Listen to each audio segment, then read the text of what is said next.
Nós vamos falar de homilética, de como tornar a nossa homilética agradável, que o ouvinte possa ouvi-la com boa disposição de coração. E a gente tem algumas coisas que eu não posso entender. Quer ver uma coisa? Aqui eu tenho um livro do Charles Spurgeon. E você fala muito do Charles Spurgeon como pregador, como homem crente. Ele tem nesse volume aqui 26 páginas sobre posturas, atitudes e gestos. 26 páginas. 26 páginas.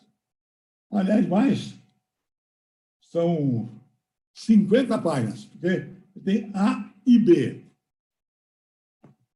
Eu estou lendo o livro do Van Groningen sobre o Messias, e eu não sei se você já o leu, é impressionante. Se ele abre um assunto e coloca embaixo. Segundo as seguintes normas, ou as seguintes características. 1, 2, 3, 4. Então,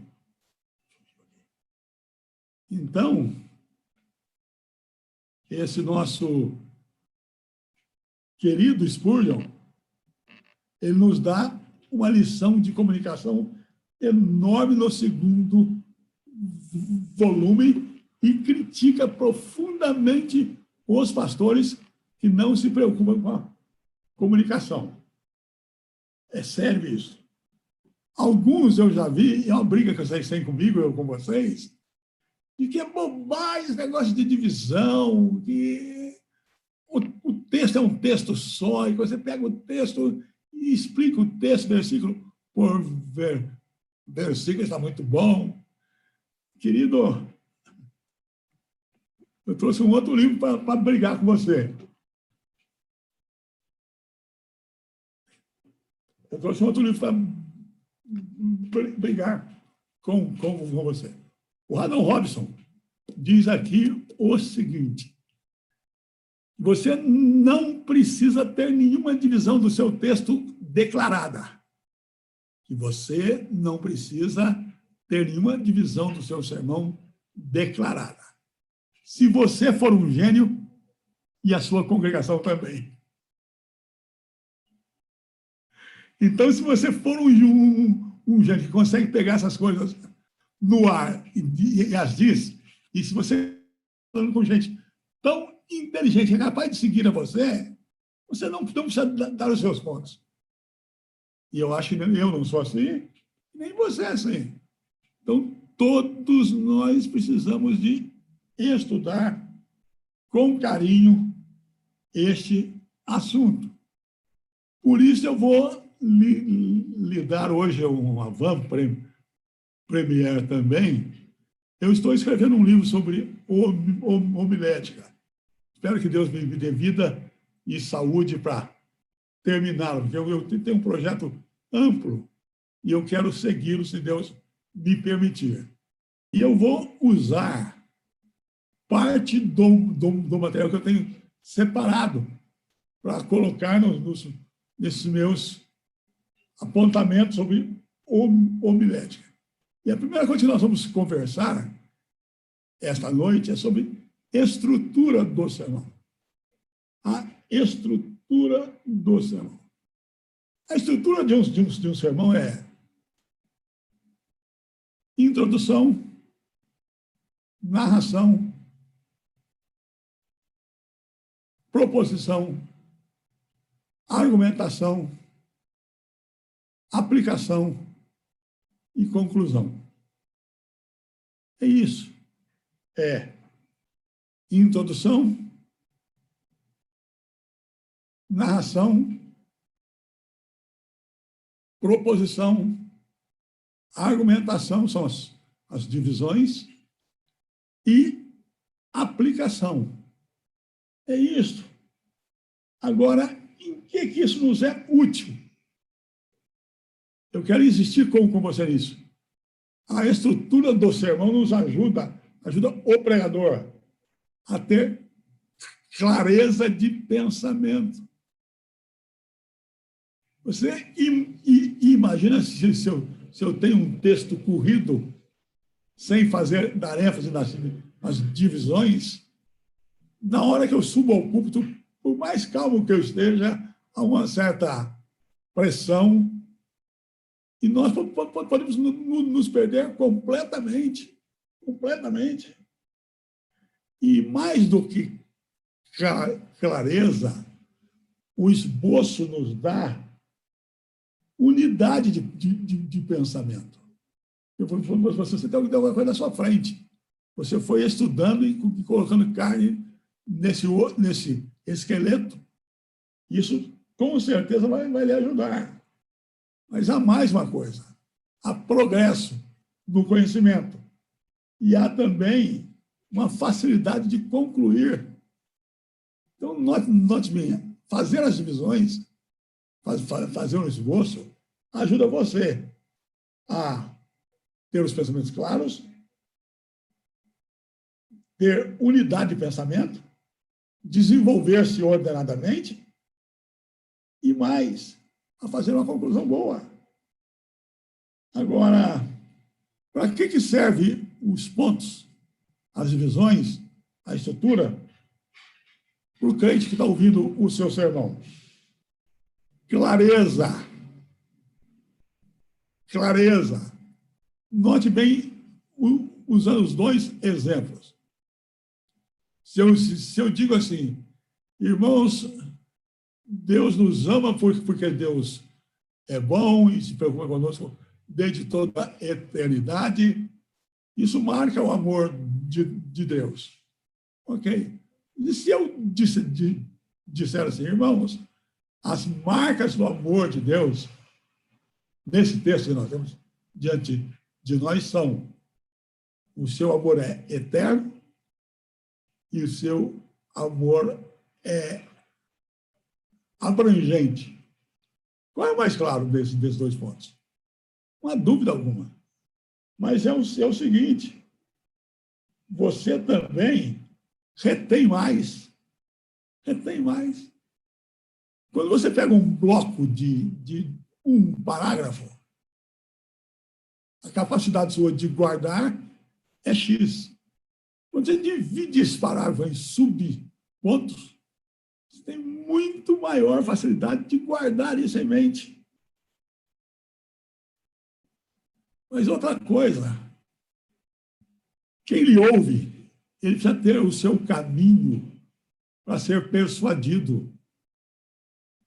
Certamente você já disse de alguém: fulano tem conteúdo, mas não tem boa comunicação. É exatamente isso. O material dele não está organizado de forma que o outro perceba. Ele é organizado, sim, do jeito dele. E a organização dele é uma desorganização. Então, o seu esboço, as divisões ajudam nisso. Mas tem outra ajuda. Auxilia a sua memória. Porque aí você está falando o tempo inteiro de um sermão cujo fim você já sabe onde vai ser. Isso é muito importante. Muito. Então, agora, dito isso, com uma introdução para focalizar, expressar com força o valor das divisões no esboço do sermão, eu quero lembrar a você de 3 coisas que o sermão precisa ter na parte homilética da apresentação desse sermão. Ele precisa ter um propósito. Irmãos, para tudo que a gente faz, a gente deve ter um propósito. Tudo. E quando eu prego, não, eu deixo que o Espírito Santo guie. Ok, o Espírito Santo vai guiar mesmo. Ele vai guiar a você para fazer o melhor que você pode e vai abençoar o seu ouvinte, que ele apreenda o melhor que ele puder. Então, o que é um propósito? A primeira coisa que a Bíblia é claríssima em dizer qual é o propósito da Bíblia. De Adams usa muito Timóteo. A palavra de Deus é útil. Educação na justiça, para o nosso crescimento, o nosso envolvimento com as coisas de Deus. E muita gente segue Jay Adams. Eu não sei se você sabe disso. O foco do trabalho do Jay Adams é psicológico, é homilético. E ele insiste numa coisa: a Bíblia é um livro aplicativo também. E eu preciso levar isso em conta. Por isso, eu preciso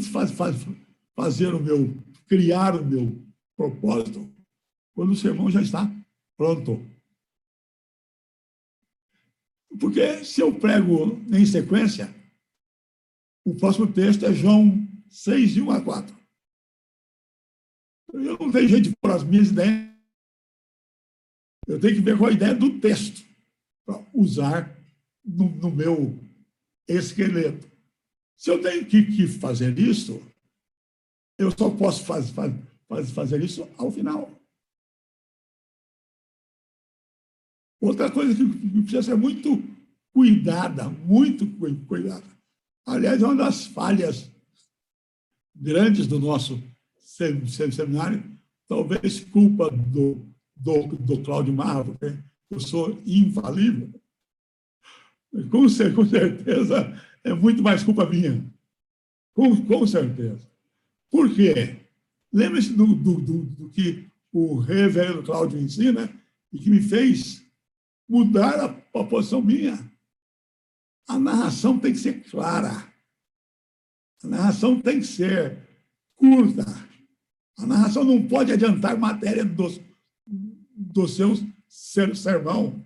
Toda informação que você tiver, você acha que cabe na narração ou na argumentação, não usa na narração, usa na argumentação. Guarda isso, querido. A sua narração é importantíssima. E é uma coisa que a gente não faz. Toda narração termina no versículo anterior do texto que eu vou pregar. Note bem. Eu vou pregar sobre Mateus. Eu não devo andar ansioso por coisa alguma, mas eu preciso ver que antes fala do olhar, do tesouro. Então, eu não posso deixar um hiato na minha narração. Onde eu parei e onde eu vou recomeçar. E, finalmente, a aplicação. A aplicação é muito mais importante do que eu sabia. Eu mudei de ideia aqui também, e aprendendo com os outros. Há uma pessoa do nosso seminário que eu gosto muito de ouvir, muito, é o Weber Júnior. Me abençoa o Weber. E eu já ouvi uma palestra inteira dele sobre aplicação. E ele diz uma coisa nesse trabalho dele, que a aplicação pode e deve ser feita a qualquer hora no sermão. Então, pode ser que você acabou de ler o texto e veio a você uma convicção forte que alguma coisa ali é importante demais. Não faça o clássico. Irmãos, abramos um parênteses. E no final, fechemos o parênteses e voltemos ao nosso assunto. Não. Irmãos, é um ensino. Não vai ser o objeto maior nosso essa noite, mas que eu quero frisar com com os irmãos. Então, você pode fazer isso na introdução, na narração, na argumentação e, com certeza, na aplicação e na conclusão. Agora, a gente não tem me entendido bem num fato, para deixar isso muito claro com você. Em qualquer hora que você usar a aplicação,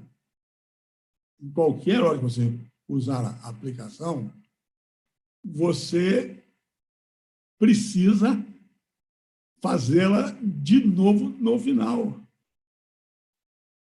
Mas o final não é para fazer uma nova aplicação. Aliás, isso não se faz nunca. Você tem que aplicar o assunto que você falou e não outro. Mas, mesmo assim, usando o mesmo assunto, você tem que tomar um cuidado enorme para não aplicar demais. Se você aplicou nas divisões, não precisa aplicar no fim. Não precisa? Precisa. Como?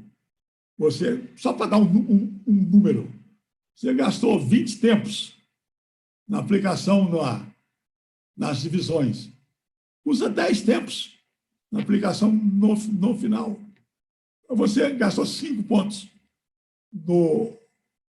nas divisões. Gaste 20 no final. Mas não deixe de fazer. Não deixe de fazer. Agora, como é que você consegue, irmão, olhar para o texto e enxergar a estrutura do texto? A estrutura do texto. Isso é importantíssimo. Importantíssimo. É o outro lado da moeda. Às vezes a gente cria jargões e não os explica bem. Quando eu falo com vocês que faltou lógica ao seu sermão, o que eu estou dizendo é que você errou nas subdivisões. Você disse que ia falar sobre futebol e falou o tempo inteiro sobre vôlei. Ou gastou mais tempo falando sobre vôlei. Não, o seu sermão tem que ter lógica. Você está falando sobre o quê? E você tem que responder a 3 perguntas se você quer criar uma estrutura boa. Primeira pergunta. De quem o texto está falando? Mas não é gente. Não faz mal, irmão. Pode ser uma coisa. Então, de que assunto o texto está falando? Segunda pergunta. O que é que ele está falando sobre isso? E terceiro, em que é que a minha geração se identifica com a abordagem do autor? E aqui nós caímos numa outra coisa difícil para alguns de nós. A gente ou fala pouco ou fala muito, nunca fala no devido valor. É a ideia do contexto histórico. Eu brinco. Você já imaginou se a carta aos Coríntios tivesse chegado em Filipos e a carta aos Filipenses tivesse chegado em Corinto?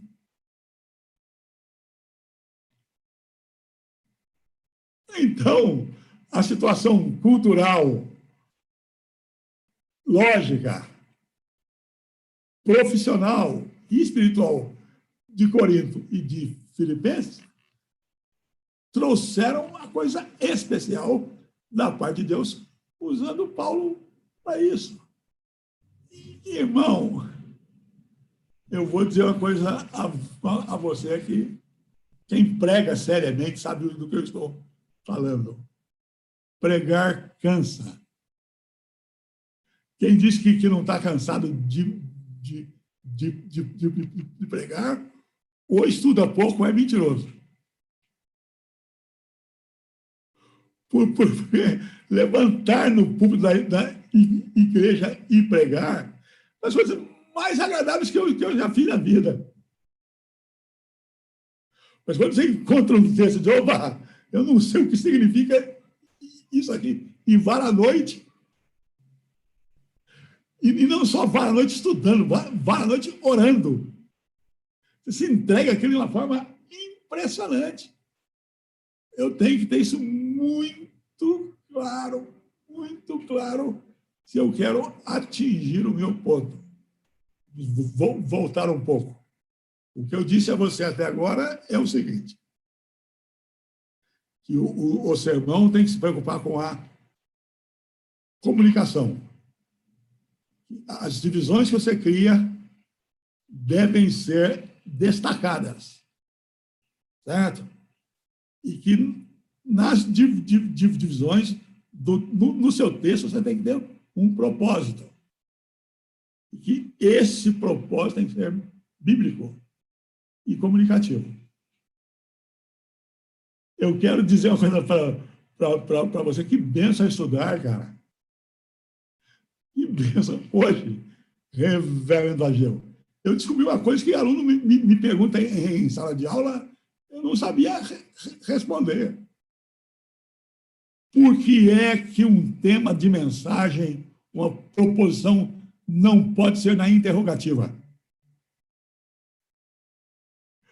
Tem essa lei na homilética.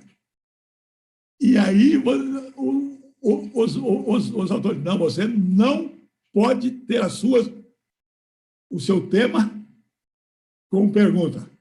E a explicação é simples e linda. É porque a Bíblia não foi criada para fazer perguntas. A Bíblia foi escrita para responder as perguntas. Um autor famosíssimo que disse isso, Blackwood. Então, quando você vai à palavra de Deus, e note bem, só para completar essa ideia, ele diz, mas cabe a interrogação? Cabe. Onde? Na frase de transição. Deixa eu dar um exemplo disso. Deus nos ama.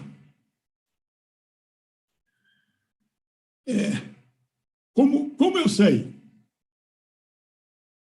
Aí eu falo a divisão. Ou Deus nos ama, apesar de nós. Aí, apesar de nós, eu vou responder, mas não incluso no tema do meu sermão.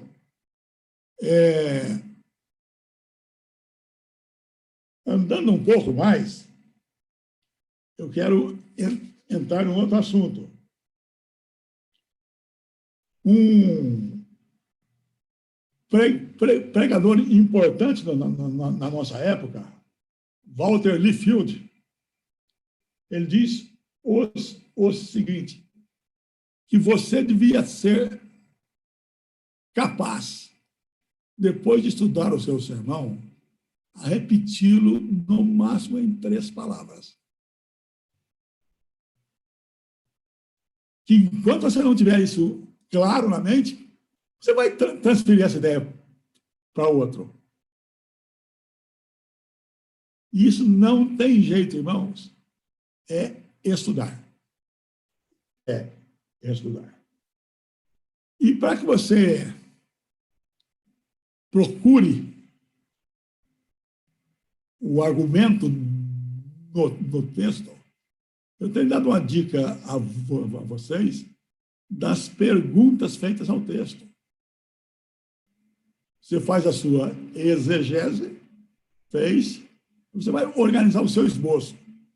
Quem? O que? Onde? Quando? Com que? Para quê? E ao fazer essas perguntas ao texto, você vai encadeando o seu texto, ligando o seu texto de forma que você tenha facilidade em se lembrar dele e a passá-lo para os outros com muita capacitação. Agora, a outra coisa que a gente precisa ter, difícil. Que cor emocional tem o meu texto?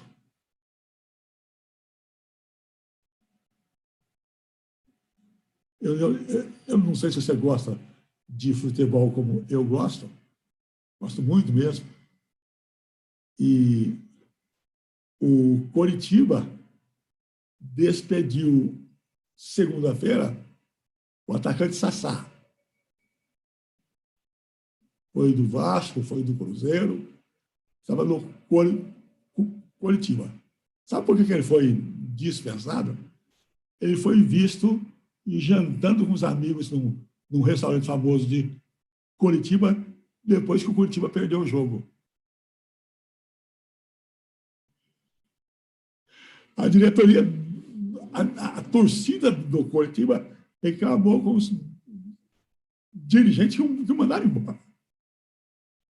Agora, imagina você se eu posso chegar aqui e você dizer, meus irmãos, olha, hoje é sexta-feira da paixão, viu? Isso morreu. Não, querido, não é isso. Não é isso. E é um problema. Eu me lembro do reverendo Oswaldo Lacerda fazendo a crítica do meu sermão de licenciatura. Ele diz assim, Canelhas, fora da reunião até.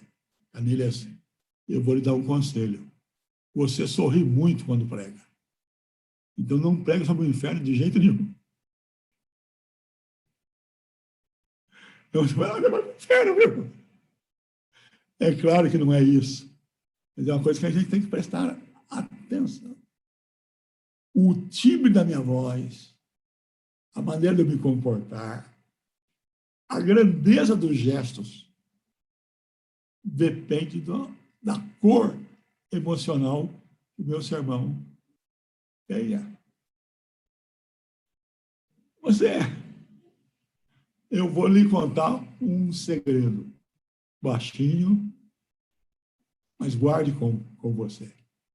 Todas as vezes que a gente diz a você assim, olha, você tem um tom muito professoral. Há por trás disso uma crítica. E a crítica é a seguinte, você não está fazendo desta verdade parte sua. Pois você está falando sobre alguma coisa fora de você. Você tem que pegar isso e trazer para dentro de você para poder transmitir com cuidado, com carinho, com atenção, com pessoalidade.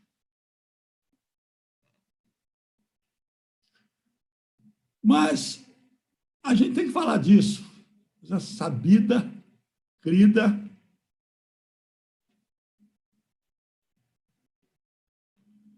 Será que eu estou vivendo um tempo de fidelidade à palavra?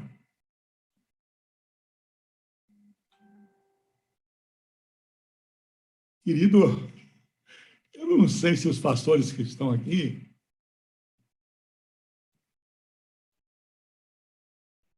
já passaram por isso.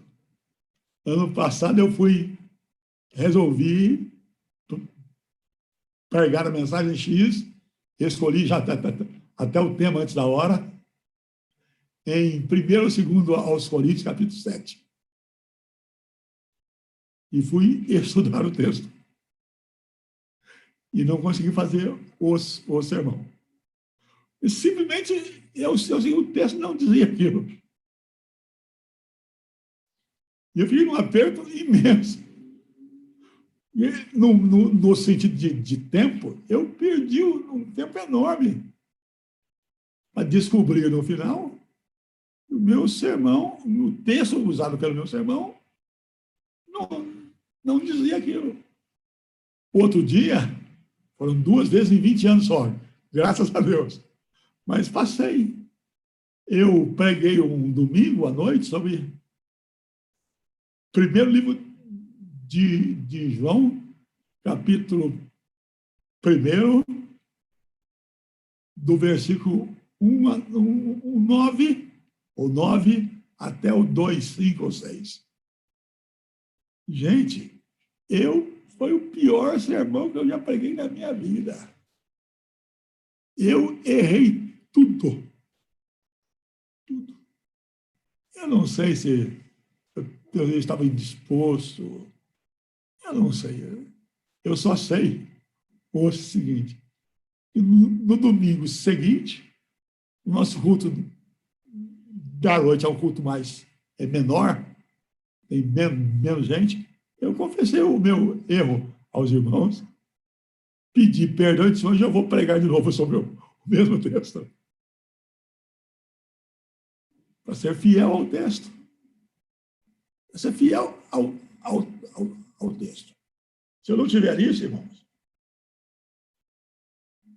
não vou conseguir fazer nada. Outra coisa importante demais é a relevância do sermão para a nossa época. Eu li hoje, acho do Spurgeon, ou do Adam Robinson, ou do Blackwood, uma frase muito interessante. A mensagem reforça a pessoa do mensageiro. E a pessoa do mensageiro reforça a mensagem.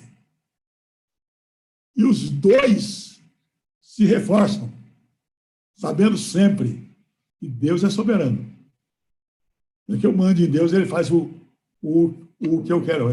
Deus, sabendo a procura da fidelidade minha, do amor que eu tenho ao povo, e ele me dá a condição de fazer o melhor que eu posso.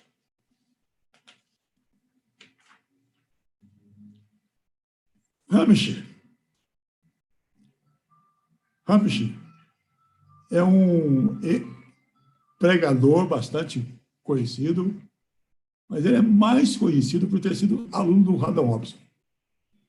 Talvez tenha sido o aluno do Haddon Robinson que mais cresceu, que mais apareceu. E ele tem uma virtude, no meu entendimento, extraordinária. Porque vamos e venhamos, amigos. Talvez vocês me critiquem até, tudo bem. Mas Haddon Robinson não é fácil de ler e entender, não. Você tem que tomar isso a peito e eu não vou entender isso aqui, reler. O Hamish, ele torna alguns conceitos de Haddon Robinson mais fáceis. Olha o que ele diz. O que é que você precisa fazer com o material do seu sermão? Você vai colocar no esboço, no esqueleto. Ele disse assim, cite o ponto. Você já ouviu isso de alguém aí no nosso seminário? Tem 6 pontos. Daqui a pouco eu falo dele. Mas o Hamish diz assim, diga o que é o princípio que está nesse versículo.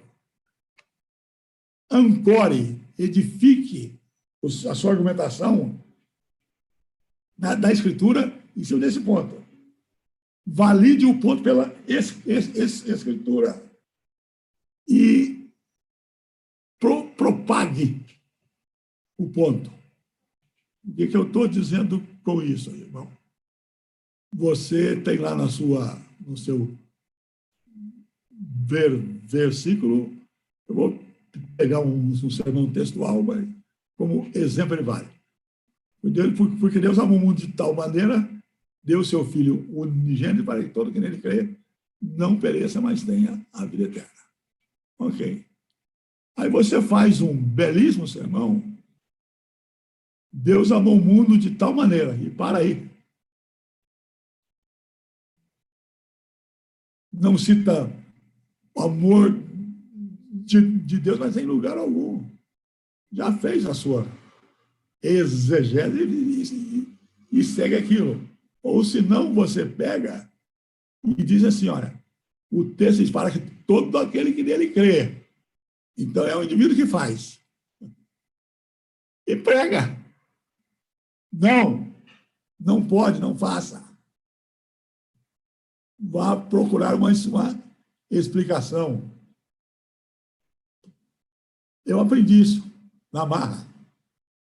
Eu sempre eu sofria com o texto de Paulo a Timóteo, que Deus quer que todos os homens sejam salvos. Depois você vai estudar o texto como um todo e vai ver que não é cada homem, um homem, dois homens, três homens. Deus quer que a humanidade possa converter-se como tipo. Como tem lá as viúvas, as mulheres, etc. Você tem que aprender isso. Você vai ter dificuldade. Eu digo uma outra coisa, mais completa. Eu vou repeti-la agora para deixar isso feito. As 6 coisas que o seu sermão, que são carne para o seu sermão. As 6 coisas. Não pode faltar nenhuma delas.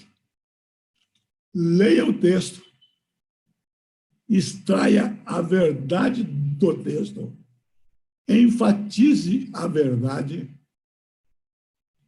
tire a doutrina do texto, ilustre a verdade e aplique a verdade. Vou repetir. Leia o texto, enfatize a doutrina, tire o tema principal dela e faça um destaque, aplique, ilustre e aplique. Então, você tem o esqueleto e vai colocando carne. Outra coisa que eu descobri hoje também, é muito bom isso, muito bom. Não encha as suas divisões com o texto da Bíblia, meu irmão.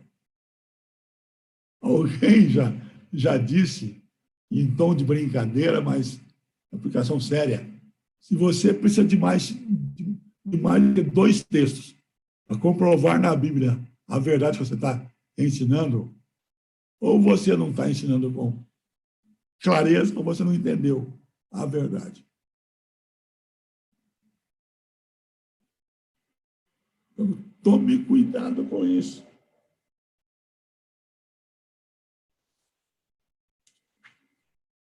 Ok.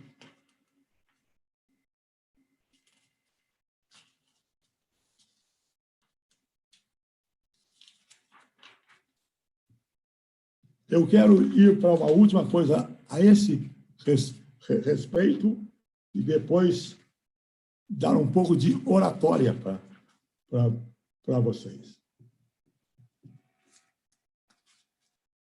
Haddon Robinson diz que um sermão ele pode ter 3 tipos. Ele pode ser de 3 tipos. Uma ideia a ser explicada, não há uma discussão, não há nada. Há uma falta de entendimento dela. Então, a Bíblia tem isso. Uma ideia a ser explicada, uma proposição a ser provada. Às vezes, o texto não é para ensinar, para provar. Um princípio, um assunto a ser concluído. Vou repetir. A estrutura de um sermão pode ser uma ideia a ser explicada, uma proposição a ser provada, um princípio a ser aplicado, um assunto a ser concluído. Mas aqui surge uma pergunta que eu eu acho interessante, embora eu tenha uma resposta um pouco piedosa para essa questão que a gente não vê como eu vejo. Ô, pastor, eu tenho o direito de inverter a ordem do meu texto? Eu estou pregando sobre um versículo, tem 3 partes, eu posso pregar sobre a parte 3, 1 e 2, ou 1, ou 2, 1 e 3, ou 2, 3 e 1? E a minha resposta é quase que sempre não. Mas, reverendo, é para comunicar melhor. Irmão, então eu vou lhe fazer uma pequena pergunta só. Você acha que você é melhor comunicador do que Deus?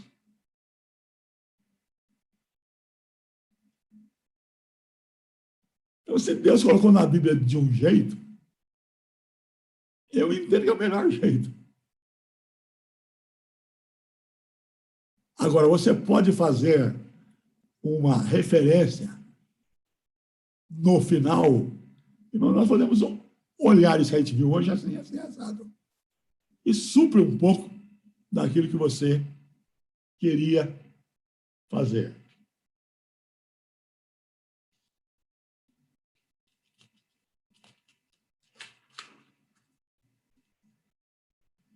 Adam Robinson dá 15 passos para prepararmos um sermão. 15 passos. Primeiro, ore. Primeiro, ore. Irmãos, eu estou encantado como Deus faz as coisas andarem do jeito dele. E como ele nos usa, às vezes, você nem sabe que foi usado.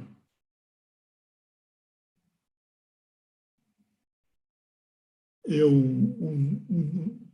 há uns anos atrás, 3 anos, eu fui pregar na igreja do Nelson, na Baixada. Quando terminou o culto, veio uma senhora com seu filho. Reverendo, está lembrada de mim? Não, irmã, sinceramente não. Não mesmo, é triste. Irmã, eu sinto, mas não. Esse meu filho aqui, velho, tinha entrado para as drogas. Tinha comprado um revólver para começar a assaltar banco. E foi ferido por um dos seus companheiros. E o senhor esteve em casa. Violão, com a Bíblia. E o senhor, naquele dia, nos disse que a última visita que o senhor fazia na igreja de Vila Maria, que o senhor estava indo para a igreja da Lapa. E nunca mais nós o vimos. Mas aqui estou eu e aqui está o meu filho, que se converteu no domingo, no último sermão que o senhor pregou na igreja de Vila Maria. Quem fez isso, irmão? Quem faz isso? Leia o texto várias vezes. Spurgeon diz, e li o texto 50 vezes, pelo menos. Faça a exegese.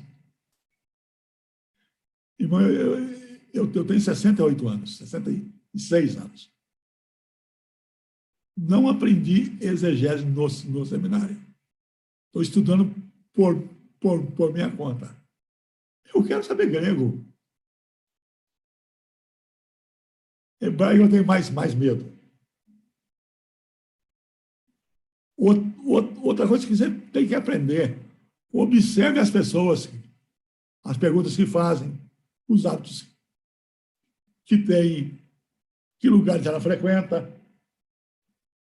Investigue o texto. Interprete o texto. Faça o esboço. Ache a ideia central. escreva a conclusão, escreva a introdução e faça a argumentação também. Ok. Me ajudem, por favor. Eu vou entrar numa matéria nova agora, que eu devo gastar uns 20 minutos nela e vou abrir para perguntas. Vocês querem ter um intervalinho para tomar água, para fazer um pipi e voltam, mas voltam rapidinho? Ou preferem que a gente vá direto?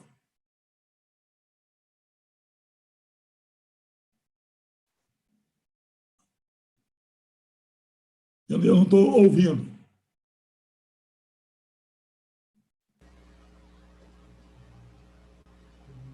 Quem quer que vá direto, faça um sinal de positivo. Okay. Então tá bem. Eu acho que a maioria quer direto. O senhor precisa parar agora ou não? Não, não. Eu estou muito bem. Muito bem.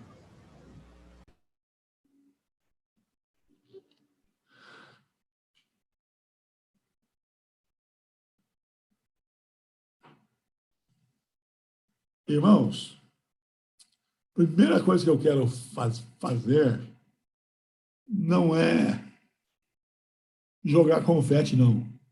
Se fosse para jogar confete, eu já teria jogado mais confete no início.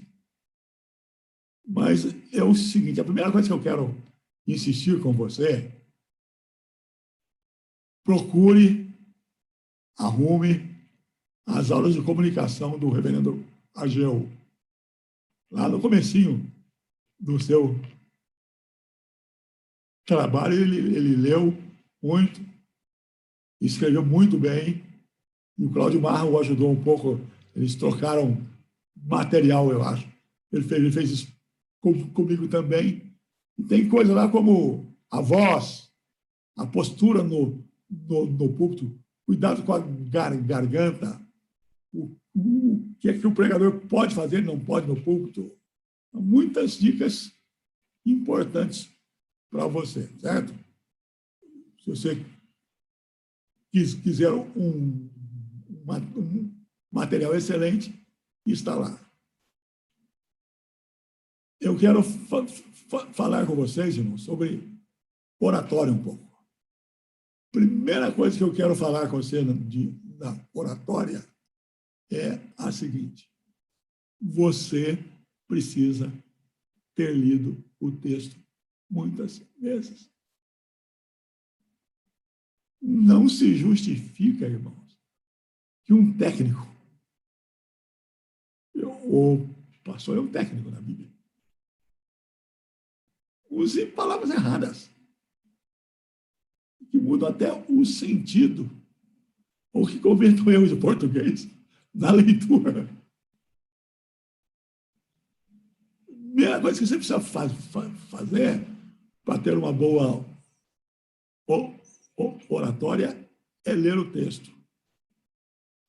Outra coisa, você precisa conjuminar, adequar o seu timbre, a tonalidade da sua voz ao tipo de sermão que você está pregando. A ocasião, aliás, que você está pregando aquele sermão. É simples.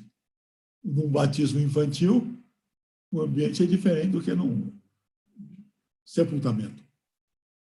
E se eu não aprender isso, eu vou ter dificuldade. Outra coisa, você precisa aprender a estar na pele do outro.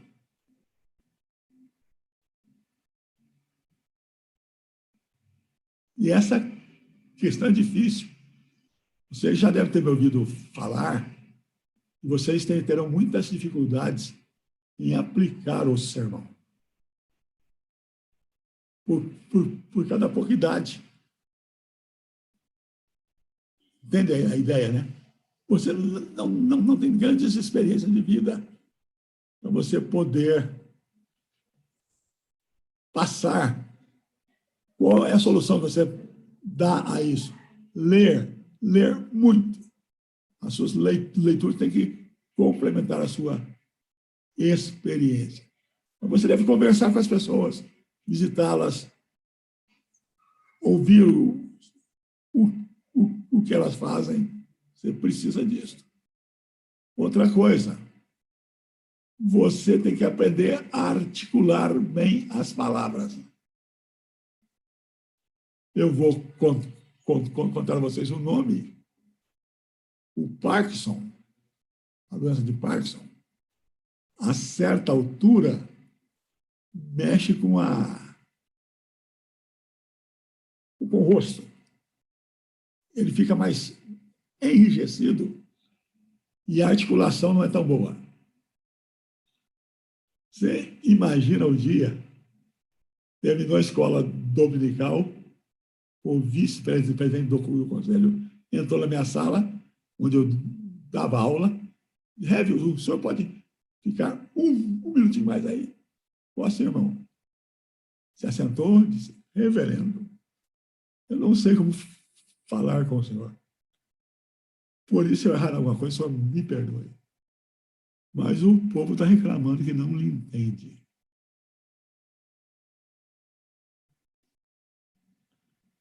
A minha vontade era para um canto chorar. Só que eu não sou disso. Eu choro também, mas não sou só disso. Achei uma fonoaudióloga. E comecei a aprender.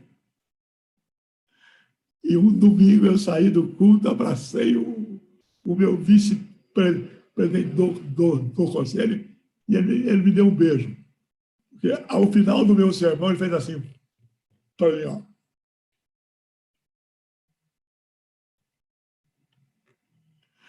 Querido, você tem coisas que você não admite que tem, não quer cuidar do que você tem, faz mal o que você está fazendo. Irmão, pode ser melhor do que você é, cara. Pode. Voz fina demais, uma tonalidade muito alta. Ou fala baixo demais. Outra coisa, que eu não sei se você sabe disso. Voz é ar. Voz é ar. E sai das partes baixas nossas, diafragma, tal, até chegar nas cordas vocais, nas pregas vocais, e sair o som.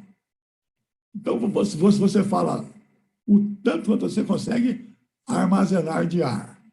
Quer ver? Ó? Respire. 1, 2, 3, 4, 5, 6, 7, 8, 9, 10. Você notou? É isso que acontece com você, cara. Eu, quando parei de estudar canto, sabe quanto eu contava? 34. Então, hoje eu tenho que tomar mais cuidado com os sinais de frase. Às vezes, eu tenho que criar uma pontuação diferente daquela que está no texto para conseguir. E até, às vezes, criar um vocabulário novo. Por exemplo, começar a expressão orar,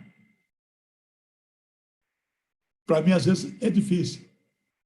Então, eu tenho ou que colocar alguma coisa antes, irmãos, vamos orar, ou se não, dizer, elevemos a Deus uma prece. Tem jeito para tudo, até para a morte. É a ressurreição dos mortos. E você precisa se cuidar. Outra coisa, tem gente que ou tem um texto muito grande e tem que correr, porque senão ele não vai pregar tudo, ou ele é parente dos irmãos Metralha. Chega no púlpito e joga aquilo tudo em cima da gente, sem dar um tempinho de nós refletirmos sobre o que ouvimos. Acompanhar a ideia toda. Você tem que aprender, querido. Peça a sua esposa para anotar, às vezes, você tem errado nisso. Peça a um presbítero mais chegado. Faça alguma coisa. Não deixe. Você pregue correndo sempre, todas as vezes. Outra coisa importantíssima. Eu estou falando de assuntos bem genéricos. Eu não tenho tempo de ver tudo. Só para você ver, se você quiser, eu tenho aqui. Eu tenho duas preciosidades aqui. Eu tenho, primeiro, uma tese de doutorado nos Estados Unidos sobre aplicação. Eu estou traduzindo com cuidado para entrar no meu livro, se Deus quiser. Então, isso é importantíssimo. E outra coisa que eu tenho aqui, que é muito importante, é a ideia da contextualização. Você tem que levar isso em conta. Agora, quer ver uma coisa? Isso aqui, ó. Você às vezes acha ruim, acha que é só chatice dele. O nosso diretor de vez em quando fala sobre a gravata, sobre a cor dela, etc. e tal. Alguns de vocês não conhecem essa história. Outros sim. Eu, pastor de Vila Maria, tinha um presbítero muito amigo, moço ainda, o Davi Craveiro. Terminou um culto da noite de domingo, ele veio voando em mim. E ser o primeiro da fila. Reverendo, posso ver a sua gravata? Pegou ela, olhou. Ufa! Graças a Deus. Irmão, quer me explicar isso? Reverendo, de onde eu estava sentado, olhando para a sua gravata, eu via mulher pelada. É uma gravata que o custódio me trouxe da reforma. E tem os escoceses, aquela roupa diferente. Ele não conseguiu prestar atenção no meu sermão inteiro. Você tem que tomar cuidado. E é o seguinte, irmãos, eu tenho uma frase também. Você tem que levar em conta no púlpito. Não diga nada se você não tem certeza que deve dizer. Não diga nada se você não tem certeza se é o melhor para aquela hora. Sabe por quê? Você não disse, você ainda pode dizer. Você já disse. Você tem que consertar o estrago. No púlpito, cara, a mesma coisa. A mesma coisa. A mesma coisa. Nós temos apelidos aí de gente, né? Que fez coisa errada aí no nosso seminário nesse sentido. E nós temos pastores na IPB que são chamados de reverendo metralha, reverendo sonhando, reverendo problema. Eu tenho um presbítero muito querido mesmo, muito, o Célio. Ele disse para mim um dia, reverendo, eu tenho uma coisa triste ali de falar. Sim, Acho que a gente precisa trocar o seminarista da congregação que eu vou. Por que, sério? Olha, ele foi o motivo das piadas na mesa do almoço hoje. Pela quantidade de erros de português. Aluno do JMC, já formado hoje. Envergonhando o evangelho por causa do português. E meu irmão, eu vou terminando aqui. E me perdoe se isso parece vaidade, mas não é não, querido. Não é. É exatamente o contrário. É uma certeza absoluta. Eu servi a Deus 44 anos no ministério, por graça dele. Se eu lhe contar o que Deus fez com o menino, gago desde os 5 anos de idade. Não queriam deixá-lo pregar na sua igreja. E um pastor, graças a Deus, eu já me assentei com ele. Eu tive que me assentar com ele. Eu guardei mágoa dele muitos anos. Ele já faleceu. Hoje eu pude acertar com ele tudo. Disse no meu exame do presbitério: vocês são loucos de mandar esse gaguinho pro seminário. E esse cara já foi presidente da TECOM, professor de comunicação no seminário e professor de homilética. Cara, você vai dar que desculpa para mim que você não pode fazer. E eu estudei em colégio público, cara. Eu repeti a 4ª série do ginásio 3 vezes. Não sabia matemática de jeito nenhum. Ao ponto da minha mãe dizer para mim: filho, escolhe uma outra profissão, filho.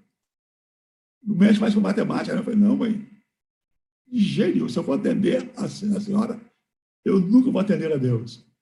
E o chamado de Deus é mais importante que o seu. Mais uma vez eu quero agradecer ao reverendo Ageu. Leve a minha gratidão à congregação também, reverendo. E quero abrir por 10 minutos no máximo, se houver alguma pergunta que eu possa responder para você.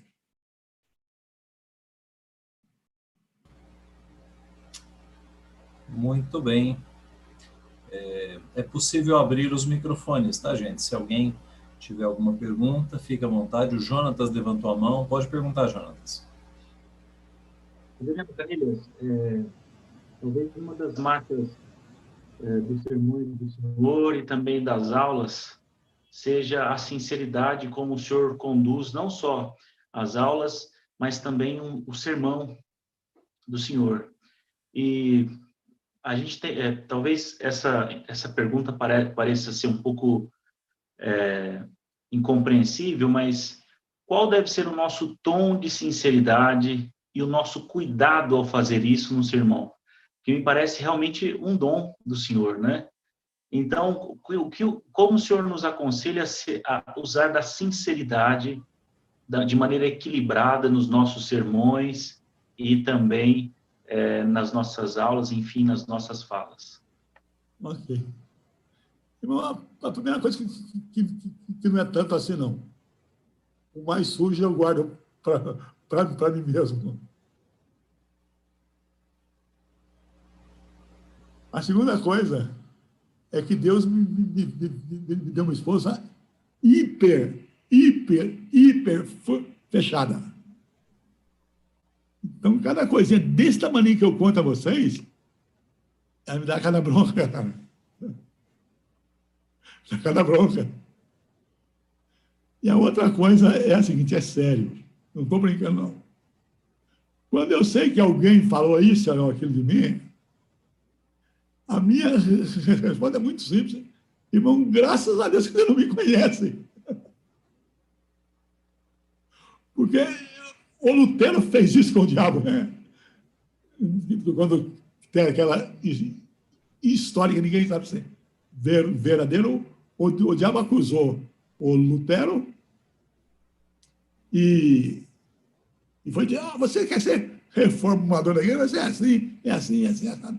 Chegou um ponto que o Lutero disse assim, você esqueceu disso, acrescenta aí, esqueceu disso, aquilo, daquilo, outro. Tá bom assim? Tá bom. Aí Lutero pegou um copo de vinho e pá, jogou naquilo e gritou, o sangue de Jesus Cristo me purifica de todo o pecado. É verdade ou não é, irmão? Não vai saber nunca. Mas é sério. É muito sério.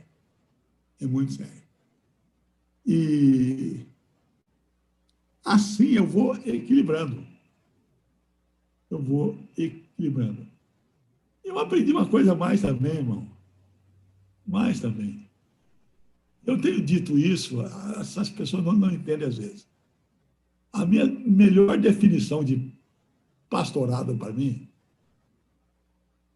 pastorado, humanamente falando, é que pastorado é a arte de engolir sapo. Se eu não tiver paciência, irmão, de ouvir crítica, o Ageu viu o que eu lhe disse sobre as minhas aulas. Eu disse, reverendo Ageu, eu já não sou mesmo mais do que era. Já eu vou começar a ter críticas ao meu trabalho. E naturais. E agora o médico ainda me impôs mais limitações. Somando as duas coisas, está na hora de aposentar. Fiz isso na igreja, está lá, pá. Está aqui o meu assessor de comunicação. Gente, que alegria poder entregar a igreja da gente para um amigo. Os 3 pastores da igreja vêm aqui pelo menos uma vez na semana para conversarmos. Amanhã é o dia deles irem. Certo, cara? Nós tomamos um açaí juntos. Sim. Samuel, alguém no YouTube tem perguntas? Certamente, o pessoal fez bastante pergunta no chat durante a exposição do reverendo. Opa. Primeiro, só comentar, reverendo, foram algumas perguntas, foram 4 perguntas interessantes, mas o resto foi interessante porque foi tudo elogio. O pessoal, todo mundo falando, agradecendo a vida do reverendo e falando bem e tal. Achei interessante isso. Reverendo, Xiu Lang perguntou no YouTube, comentou que hoje os sermões, quando se vê, eles não têm estrutura. E ele até comentou, até dá para lembrar do que o senhor comentou durante a sua fala, que pessoas que falam, não, vou deixar que Deus me guie. O senhor tem alguma coisa a comentar sobre essa situação hoje nas igrejas? O que o senhor diria sobre? Sim. É menos preparo, é mais fácil, muito mais fácil. É um rebaixamento da cultura geral. Eu não estou falando do Chiu, não. O Chiu é um amigo que eu quero muito bem e é de verdade. Mas eu estou dizendo o ambiente que a gente vive. Quanto mais fácil for, melhor é. E não é assim, não. Não é assim. Deixa eu até colocar uma coisa bem clara a você. Você aprendeu como fazer alguma coisa, mais ou menos como andar de bicicleta. Você anda durinho nela. Depois que você aprende, você pode até dar cambalhota, etc. Porque você sabe onde você está pisando. Eu não prego todo domingo 3 pontinhos. Eu posso fazer um sermão versículo por versículo até. Certo? Mas, normalmente, a minha escola é esta. Ok. Tem mais perguntas, reverendo? Posso seguir com mais uma? Faça Arthur mais. da Costa ele fez uma pergunta relacionada a como que o senhor vê a história da estética da estética da pregação. O irmão perguntou especificamente sobre outros períodos, né, muito antigamente, nos pais da igreja, coisa assim, mas nos anos recentes também eu acho que seria interessante. Como que o senhor vê a mudança da estética da pregação das gerações anteriores para agora? Como se dá isso? Bem, nunca houve unanimidade. Os pais da igreja pregaram de um jeito, os reformadores pregaram de outro jeito, a Idade Média também não era o mesmo jeito, e acabou ficando um bom tempo na homilia, verso a verso, sem um tema, sem um assunto.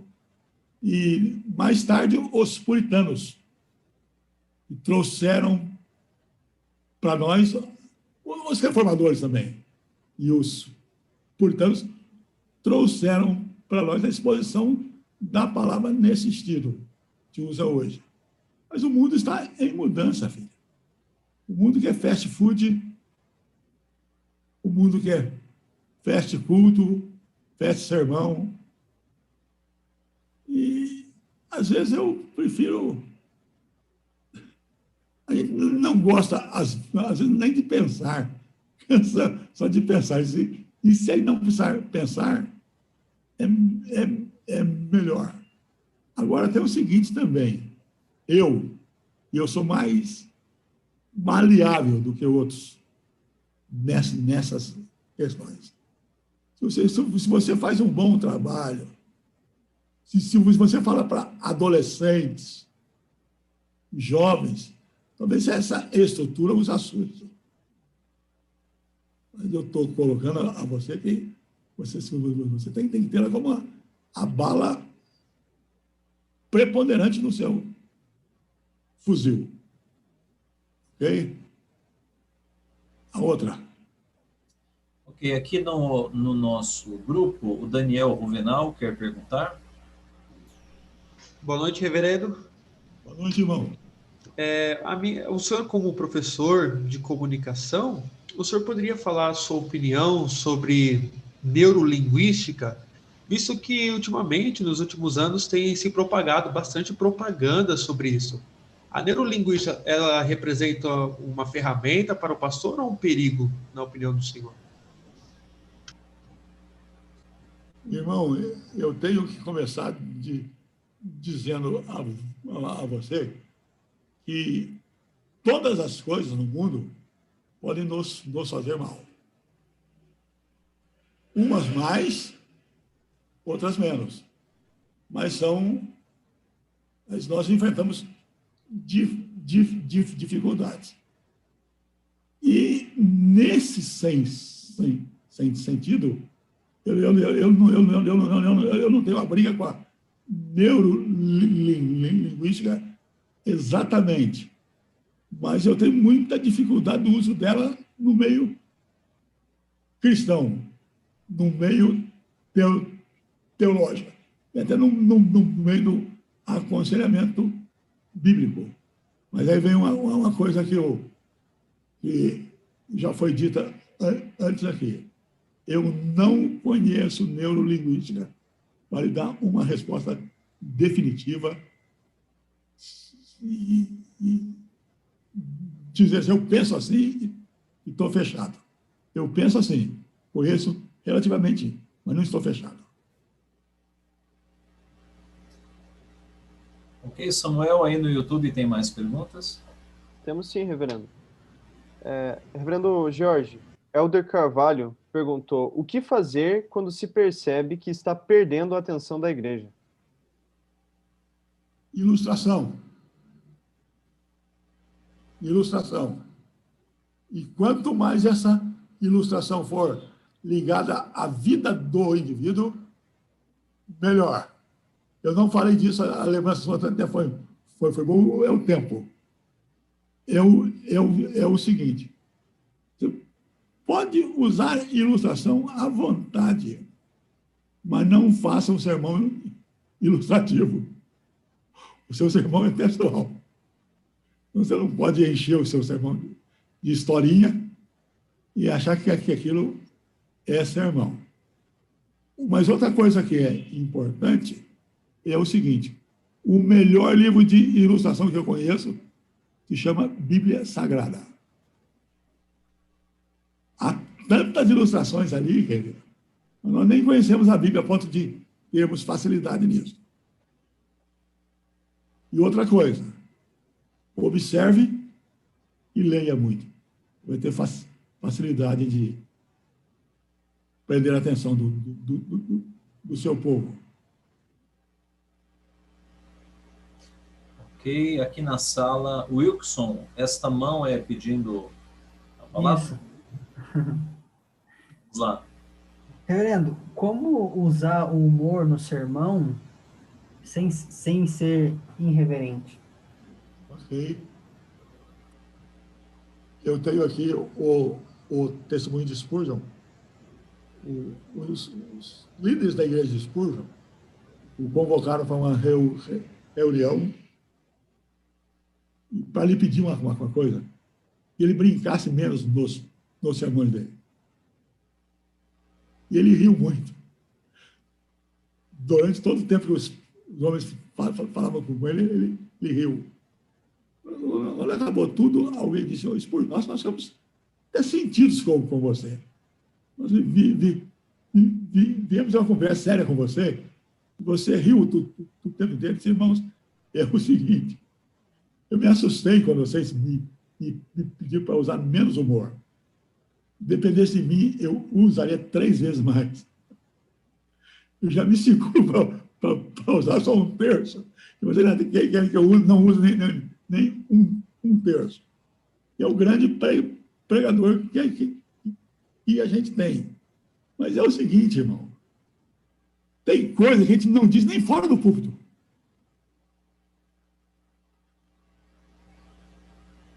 Eu não posso dizer uma coisa fora do púlpito. O púlpito é santo. Outra coisa, que é mais séria ainda, o púlpito não é o lugar de stand-up. Não é. O púlpito é lugar de Deus crescer. Deus crescer. Quer ver uma coisa? O indivíduo vai indo para um abismo. E eu tenho que avisá-lo. Eu chego nele: irmão, você já ouviu a última piada? Não é assim que você faz. Mas é o seguinte: outra coisa, respeite os irmãos que pensam diferentemente de você. E isso não é nada que eu não possa comprovar a você. Eu já mudei um hábito meu durante 2 anos, porque a igreja onde eu estava não aceitava aquilo. Eu, por amor ao povo, abri mão disso. Mas é válido, sim, comedidamente, mas a Bíblia, respeitando o seu povo e respeitando a santidade do povo. Samuel, tem mais perguntas aí no YouTube? Temos sim. Tem uma que é bem correlata com o que o reverendo falou na última vez, só que é só pedindo um número mais específico. Reverendo, com relação a tempo na hora da pregação, o que o senhor julga como ideal? Quem perguntou isso foi o Jean Nunes. Eu tenho uma frase: 30 minutos é o bastante. 35 é para sobrar. 40 é o máximo. Passou de 40 é suicídio. E outra coisa, eu fui ler de novo Spurgeon, Adam Robinson e outros autores hoje, 40 minutos, no máximo. Agora alguém vai e diz assim: mas o Hernandes prega mais do que isso. O Nicodemus prega mais do que isso. Parabéns, irmão. O dia que você foi igual a eles, pode pregar com ordem minha, viu? Eu deixei você pregar mais. Ok. Irmãos, Reverendo Ageu, Sim. vocês não sabem que eu estou aposentado. Então, se você tiver alguma pergunta para fazer para mim, até me ajuda a arrumar o que fazer. Você pode mandar a sua pergunta para mim depois, eu trabalho elas. Outra coisa, como capelão, eu estou abrindo um curso de estudos avançados em homilética, para 10, 12 pessoas no máximo. Quem está cuidando disso para mim é o Nigel, eu esqueço, o Gunther Nigel. Você pode dar um nome para ele. A ideia é fazer assim, virtual, é para ocupar o tempo. Vai ser uma boa coisa. Então, se você quiser inscrever-se com ele, a minha ideia é começar imediatamente. Certo? É isso aí. Muito bem. Meus irmãos, eu creio que nós tivemos, então, as perguntas feitas. Nós vamos encerrar esse momento agradecendo muito ao reverendo Canelhas, né, pelos ensinamentos que ele nos passou, e agradecendo a Deus também. E depois da oração, a nossa transmissão vai ser encerrada, então nós já agradecemos a todos os irmãos e pastores que nos acompanharam pelo YouTube, e pedimos para que, depois da oração, aqueles que estão aqui na sala do Zoom permaneçam para receberem aí algumas cortesias do nosso querido irmão Laurete. Vamos orar então, encerrando este trabalho. Vamos orar. Pai Santo, Deus bendito, nós te somos muito gratos pelo privilégio que temos de estar aqui, aprendendo mais do Senhor quanto ao nosso privilégio de transmitir a tua palavra. Te louvamos pela vida do reverendo Canelhas, o teu servo, que tem contribuído tanto, não apenas no nosso seminário, mas com toda a IPB, em termos nacionais, locais, presbiteriais e sinodais. Pai, nós agradecemos porque o Senhor tem cuidado dele, da sua família, e tem dado forças para que o teu servo continue sendo útil no nosso meio. Pedimos que continue cuidando dele, preservando a sua saúde, a sua vida, a fim de que ele possa cumprir ainda esses planos, projetos e sonhos que o Senhor tem dado a ele, Pai. Te agradecemos por esta semana teológica, por tudo que o Senhor tem nos ensinado, e pedimos a graça de sermos fiéis transmissores, pregadores da tua palavra. Abençoa-nos para que, por meio do nosso ministério dedicado ao Senhor, muitas vidas sejam edificadas e muitos eleitos sejam trazidos para o teu povo. Fica conosco ainda nesta noite. É o que nós pedimos, te agradecemos, em nome de Jesus. Amém. Amém, amém. Deus nos abençoe.